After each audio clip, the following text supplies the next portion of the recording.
ফুলকপির এরকম একটি রেসিপি একবার খেলে বারবার খেতে ইচ্ছে করবে।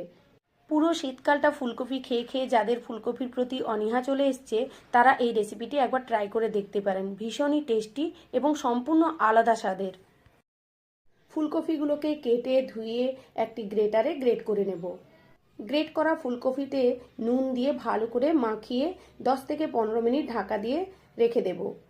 এদিকে 1 চামচ সাদা সর্ষে, 1 চামচ কালো সর্ষে, 1 চামচ পোস্ত, 1 চামচ কাজু বাদাম দিয়ে একটা পেস্ট বানিয়ে নেব। নুন দিয়ে মাখিয়ে রাখা ফুলকপিগুলোকে 15 মিনিট পর এইভাবে চেপে চেপে জল বের করে নেব। এরপর এর মধ্যে 1 বাটি নারকেল কোড়া ও আগে থেকে বানিয়ে রাখা সর্ষে পোস্তর পেস্ট দিয়ে লেবুর রস দিয়ে দিলাম। হলুদ গুঁড়ো, লঙ্কা গুঁড়ো, জিরে ধনে গুঁড়ো ও চিনি ও স্বাদ মতো নুন দিয়ে ও বেশ কিছুটা সর্ষের তেল ও কাসুন্দি 1 চামচ দিয়ে ভালো করে মাখিয়ে নেব। বেশ কিছুটা ধনেপাতা দিয়ে দিলাম। কলা পাতাকে আগুনে সেঁকে নিয়ে মশলা